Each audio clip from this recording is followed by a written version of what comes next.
महाराष्ट्राचे शिल्पकार स्वर्गीय यशवंतराव चव्हाण साहेबांच्या विचाराचा पगडा आमच्या सर्वांच्याच वरती आहे, प्रभावही आहे. ज्या विचारधारेतून सुसंस्कृत महाराष्ट्र घडला तीच विचारधारा घेऊन गेली अनेक वर्ष आम्ही त्या ठिकाणी काम करतो आहोत. पण 100 दिवस पूर्ण होत असताना दादाने जे एक भावनिक साथ किंवा भावनिक एक पत्र संबंध महाराष्ट्रातली जनतेच्या दृष्टिकोनातून जे दिलेलं आहे ते अत्यंत उत्तम पद्धतीचं त्या ठिकाणी आहे. एकीकडे यशवंतराव चव्हाणांचा विचार करून पुढे जात आहे असं म्हणताय, दुसरीकडे सुप्रिया सुळेंचं एक ट्विट देखील चर्चेत आहे.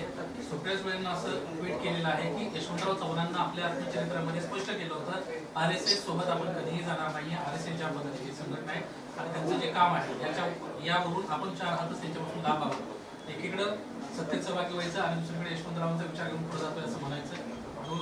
विरोधाभासी भूमिकेबद्दल आपल्या प्रश्नाचे मत एक आहे की चव्हाण साहेबांचं राजकारण प्रामुख्याने जर का आपण पाहिलं तर स्वातंत्र्यानंतरच्या कालावधीमध्ये भाषावर पांतरत्न झाल्याच्या नंतर संयुक्त महाराष्ट्राच्या चळवळीतलं त्यांचं योगदान आणि मग 84 सालापर्यंतचा त्यांचा राजकीय प्रवास हा देशपातळीवरती अत्यंत महाराष्ट्रासाठी अत्यंत अभिमानास्पद ठरला.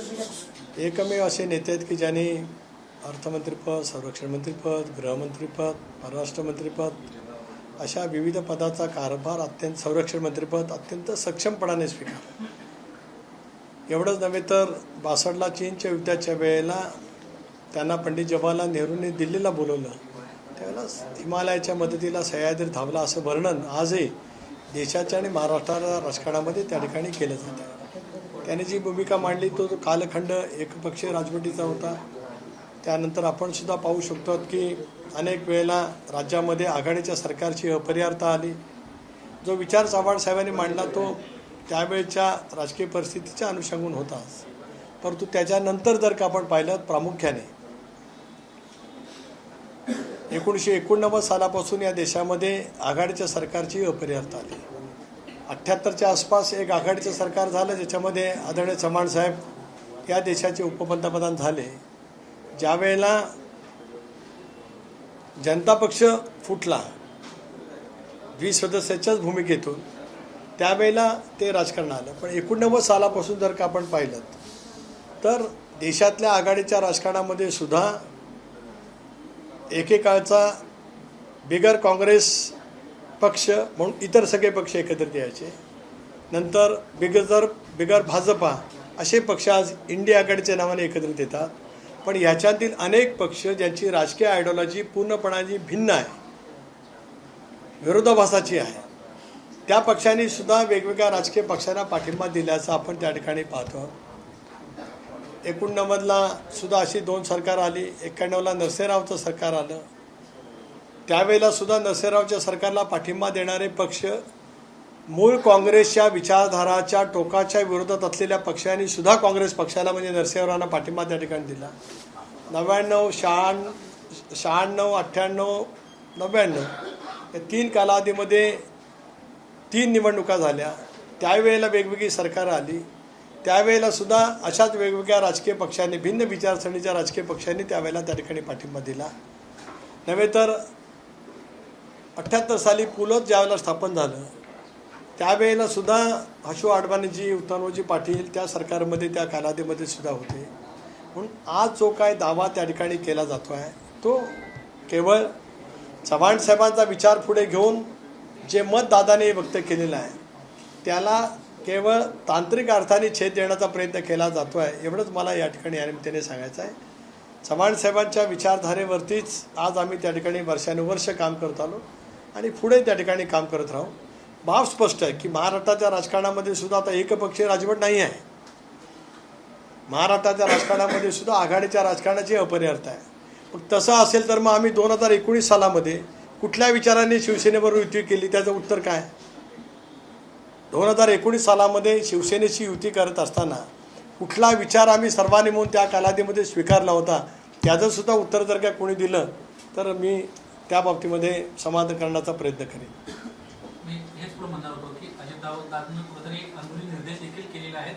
सध्या आपण या सरकारमध्ये का स्थापन झालो आहोत याचं उदाहरण करताना तत्कालीन ज्या मागे घटना घडल्या त्याचा देखील उल्लेख त्या निमित्तानं त्यांनी केलेला आहे. कुठेतरी पुढील सरकारच्या स्थापनेसंदर्भात देखील त्यांना म्हटल्याचं या पत्रातून स्पष्ट होतं. एक असं आहे की दादांचं पत्र स्वयंस्पष्ट आहे. राजकीय अनवर्थ त्यांना जो काढायचा असेल प्रत्येकाला तो काढता येऊ शकतो. पण मी आज थेटपणाने या ठिकाणी बोलत असताना आपल्याला सांगतोय की आघाडीच्या राजकारणाची अपरिहार्यता ज्यावेळेला येत असते त्यावेळेला असं घडत असतं. कधी स्वप्नातही असं वाटू शकतं का कोणी काँग्रेसजनांनी मला आज या ठिकाणी उत्तर द्यावं की सोनिया गांधींच्या नेतृत्वाखालचा काँग्रेस पक्ष उद्धव ठाकरेंच्या नेतृत्वाखालच्या शिवसेनेला नुसता पाठिंबा नव्हेच तर त्यांना मुख्यमंत्री बनवण्यासाठी त्या ठिकाणी मदत करू शकतो आणि त्या सरकारमध्ये सहभागी होऊ शकतो. हे कुठल्या राजकीय विचारधारेमध्ये बसतं त्याचं उत्तर जर का कोणीतरी दिलं तर आमच्या ज्ञानात भर पडेल. पण याचा एक अर्थ असा देखील काढायचा आहे की काल सुनावणी दरम्यान अजित पवार गटाकडून असं बोलण्यात आलं की एकाधिकारशाहीनं शरद पवार पक्ष चालवत होते आणि आता शरद पवारांऐवजी यशवंतराव चव्हाण यांचा म्हणजे वारसा किंवा त्या पावलावर पाऊल टाकलं तर पूर्णपणे अजित पवार गटाने शरद पवार यांना बाजूला केलं असं म्हणायचं. नाही, दोन गोष्टी भिन्न आहेत. मी कालही म्हटलं आजही म्हटलं की आदरणीय पवारसाहेब पक्षाचे संस्थापक अध्यक्ष आहेत. मुद्दा केव्हा आला की ज्या वेळेला एक भूमिका आम्ही सर्वांनी स्वीकारली ती लोकशाहीच्या माध्यमातून पक्षांतर्गत लोकशाहीच्या माध्यमातून स्वीकारली. आमचा पक्ष हा डेमोक्रेसी मानणारा पक्ष आहे. मी वारंवार सांगितलं की आज A10 बंगल्यामध्ये 99 साली भुजबळ साहेबांची निवड होत असताना पक्षांतर्गत निवडणूक झाली आमदारांच्या मधून त्याच्यातून भुजबळ साहेब निवडून आले. 2004 सालामध्ये सुद्धा R पाटील साहेब जे निवडून आले उपमुख्यमंत्री झाले ते सुद्धा पक्षांतर्गत आमदारांच्या मतदानातून झाले. यावेळेला पक्षाच्या 90% आमदारांना वाटलं की आपण सरकारमध्ये सहभागी व्हावं. ते आत्ता वाटलं.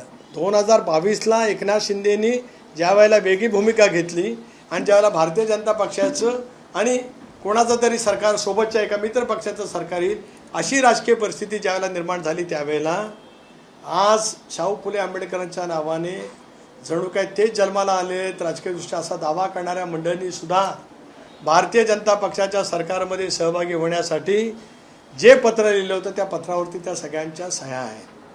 महाराष्ट्र विधानसभेचे विधान परिषदेचे सगळे आमदार मंत्रिमंडळातील उद्धव ठाकरेंच्या मंत्रिमंडळातील सगळे मंत्री या सर्वांनी म्हणून त्याला पत्र लिहिलेलं होतं की भाजप प्रणित सरकारमध्ये सहभागी व्हावं.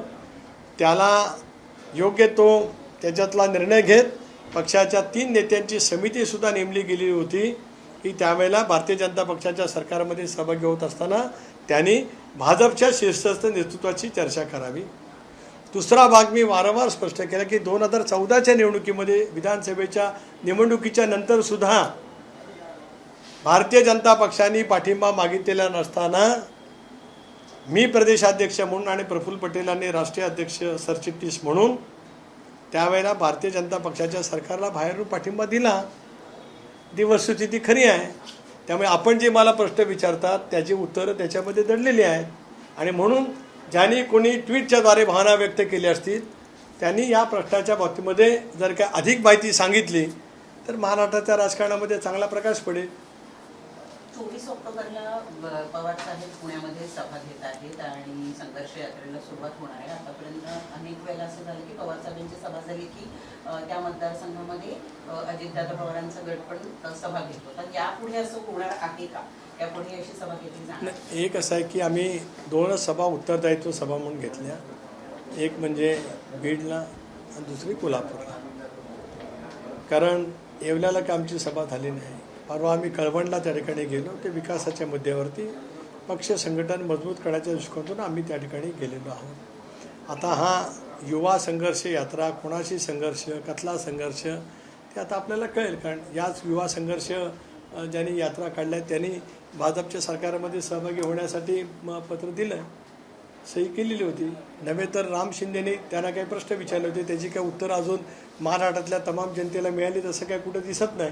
त्यामुळे पुण्याला सभा घेण्याचं काय आमचं मानस नाही. पुण्याला तर अजितदादांचं एक जो रोड शो झाला रविवारच्या दिवशी पुण्यनगरीमध्ये पुणेकर इतकं अभूतपूर्व स्वागत करतात. मला असं वाटतं हे भाग्य अजितदादाच्याच नशिबी आहे कारण पुणेकरांनी त्यांच्यावरती विश्वास दाखवलेला आहे. अशी माहिती मिळते की तिथं शरद पवार सभा घ्यायची तिथं प्रामुख्याने सभा घ्यायची त्याच्या प्रवास न करता आता कार्यकर्त्यांच्या माध्यमातून ठिकठिकाणी मेळावे घेणं असेल तालुकास्तरीय जिल्हास्तरीय मेळावे घेणे असेल अशा पद्धतीचं सध्या प्लॅनिंग सुरू असल्याची माहिती मिळते. ज्या पद्धतीने सभा व्हायची शरद पवारांची त्या पद्धतीने आता त्याला फॉलो करायचं नाही असं ठरलंय अशी देखील माहिती मिळते. त्याला काय करते हे माहिती जी मिळते, जी मी ठरवतो ती माहिती मिळते असं तुम्ही मला विचारता. म्हणजे मी पक्षाचा प्रमुख आहे, मी या पद्धतीने सभेचं नियोजन करतोय आणि मी ठरवलेल्या नियोजनाची तुम्हाला माहिती मिळते, ज्याची मला तुम्ही आज या ठिकाणी खातरजमा करता. आपल्याला मानावे थोडे आपले आभार थोडे आहेत. राष्ट्रवादीने उत्तर सभा न करण्याचा निर्णय घेतलेला आहे. एका बाजूला कोर्टामध्ये प्रकरण चालू असताना हा निर्णय खूप महत्त्वाचा मानला जातो. नाही, कोर्टाच्या मध्ये निवडणूक आयोगापुढे चाललेला सुनावणी त्याचा आणि आमच्या उत्तरदायित्व सभाचा दुरान्वये कसलाही संबंध नाही. पक्षाचं संघटन मजबूत करण्यासाठीच राज्यव्यापी दौरा अजितदादांचा लवकरच आम्ही सुरू करणार आहोत. त्याची नियोजनाची तयारी मी त्या ठिकाणी करतो आहे आणि एकदा दसरा झाला की राज्यातल्या सर्व भागांच्या मध्ये दादांचे झंझावती दौरे त्या ठिकाणी सुरू झालेले आपल्याला पाहायला मिळतात. खरं तर सीमोल्लंघन झाल्यावर सर या सभेबद्दलच एक की अशी टीका किंवा चर्चा घडते की सभेला म्हणावा तसा प्रतिसाद मिळाला नाही, बीडची असेल किंवा कोल्हापूरची असेल. त्या उपरांत शरद पवार यांच्या सभेला खूप चांगला प्रतिसाद मिळाला म्हणून या सभा करायचं नाही अशी देखील एक टीका पुढच्या गटात नव्हती. आपल्या वक्तव्याने माझ्या ध्यानात खूप भर पडली. बीडला आणि कोल्हापूरला प्रतिसाद नाही मिळाला. हो, दोन्ही सभा मी आपला अतिशय मनापासून आभारी आहे, अतिशय मनापासून आभारी आहे. आपण पोलीस खात्याकडून जनतेकडनं कोणाकडनं माहिती घेऊ शकता की बीडला आणि कोल्हापूरला आमच्या सभेला किती प्रतिसाद मिळाला. कोल्हापूरला ज्या ठिकाणी सभा झाली तिथे आत्तापर्यंत नरेंद्र मोदी आणि इंदिरा गांधी शिवाय कोणी सभा घेण्याचं धाडस केलं नव्हतं. तिथे सभा मागे एकदा आमच्या कार्यक्रमाच्या निमित्ताने झाली आणि बीडच्या मैदानावरती सुद्धा अतिशय अपवादात्मक प्रमुख नेत्यांच्या सभा झाल्यात आणि ते सबंध मैदान दोन्ही ठिकाणची मैदानं तुडुंब भरून तितकाच जनसमुदाय बाहेरच्या बाजूला उभा होता. आम्ही केलेली मैदानं अपुरी पडलेली होती. एवढं नंबरपणे आपल्या निदर्शनास आणायचं आहे. सर, आगामी 5 राज्याच्या निवडणूक आयोगामध्ये आता ज्या सुनावण्या चालू आहेत त्याच्यावरून कुठेतरी विधानसभा अध्यक्षांना असं म्हणजे सुप्रीम कोर्टामध्ये याचिका दाखल झालेल्या आहेत. कुठेतरी माझ्यावर दबाव आणण्याचा प्रयत्न होतोय, मात्र मी कोणाच्याही दबावाला बळी पडणार नाही. योग्य वेळी योग्य निर्णय घेऊनच आपण तो जे काही पक्षासंदर्भातले असतील किंवा आमदार पद्धती निर्णय असेल तो घेणार आहे अशा पद्धतीची स्पष्टता त्यांना दिली आहे. एक असं या देशामधल्या ज्या काही घटनात्मक संस्था आहेत त्याच्यामध्ये विधानसभा अध्यक्ष हे सुद्धा घटनात्मक आहे. त्यामुळे विधानसभा अध्यक्षांनी विधान परिषदेच्या सभापतींनी कुठल्याही का बाबतीमध्ये मत व्यक्त केलं असेल त्या बाबतीमध्ये मी काय बोलणार नाही. सर, आगामी 5 राज्याच्या खरं तर निवडणूक आहेत. त्या निवडणुकीमध्ये शरद पवार गट जो आहे आपले उमेदवार देणार आहे आणि आता चिन्ह आणि पक्षाच्या संदर्भात एकीकडे निवडणूक आयोगामध्ये सुनावणी सुरू आहे. 1 महिन्याची पुढची तारीख दिलेली आहे आता निवडणूक आयोगाने. खरं तर पुन्हा जर पक्ष आणि चिन्हाच्या संदर्भात सुनावणी झाल्यावर पक्ष चिन्ह जे आहे ते निवडणूक आयोगाकडनं गोठवण्यात सुद्धा येईल. नाही, बघूया ना त्याबद्दलचं काय नेमकं करायचं ते काय आम्ही अजून काही ठरवलेलं नाही. निवडणूक आयोग त्या संदर्भातला निर्णय करेल. निवडणूक आयोगापुढे ज्यावेळेला एखाद्या पक्षाच्या बद्दलची सुनावणी चालू असतं त्या वेळेला निवडणूक आयोगाने वेगवेगळ्या वेळेला वेगवेगळे निर्णय घेतलेले आहेत. त्या संदर्भातला निर्णय निवडणूक आयोग करेल. 16 तारखेला मंत्रिमंडळ विस्तार होतोय अशी चर्चा आहे आणि तत्पूर्वी एक मोठे नेते शरद पवार गटातले हे आपल्या पक्षामध्ये किंवा आपल्या गटामध्ये येत आहेत. जल खात्यासाठी ते आग्रही आहेत आणि ते खातं जलसंपदा खात्यासाठी आग्रही आहेत आणि ते अजून फिक्स झालं नाही म्हणून ते येत नाही अशी चर्चा आहे. मला या संदर्भातली काय खूप चर्चा माहिती असेल तर काय भाग नाही, परंतु मी एवढं मात्र नक्की स्पष्ट करू शकतो की अनेक जण आज दादांच्या संपर्कामध्ये त्या ठिकाणी आहेत. अनेकांची चर्चा नेहमीच होत असते, अनेकांच्या भेटीगाठी सुद्धा होऊ शकत असतात. कदाचित आपल्याला काही पाहायला बघू मिळेल. गिरीश महाजन जेव्हा वैद्यकीय शिक्षण मंत्री होते तेव्हा त्यांच्या काळामध्ये ज्या काही बदल्या झाल्या होत्या त्या बदल्या आता पूर्णपणे रोखण्यात आलेल्या आहेत. त्याच्यामुळे कुठेतरी महायुतीमध्ये ठिणगी पडली असं म्हटलं जाते कारण की हसन मुश्रीफ आता सध्या ते त्या विभागाचे मंत्री आहेत आणि त्या सगळ्या बदल्या रोखल्या गेल्या. सरकारच्या बाबतीमध्ये मी कधी मतप्रतिसाद करत नाही, तो सरकारचा अंतर्गत भाग आहे. सर, एक शेवटचा प्रश्न. केसरकर जे आहेत ते म्हटले की कोण कोणत्या चिन्हावरती लढेल याला महत्व नाही, तर पंतप्रधान पदी नरेंद्र मोदी यांना पुन्हा बसवण्याचा निर्धार आम्ही केलेला आहे. त्यामुळे चिन्हावर लढण्याची तयारी त्यांनी दर्शवली. एक असं आहे की शिवसेनेच्या संदर्भामध्ये काय निर्णय करायचा, कोणाच्या चिन्हावरती निवडणूक लढवायची हा त्यांचा अंतर्गत बाब आहे. त्याच्या बाबतीमध्ये मला मतदान करण्याचं काही कारण नाही.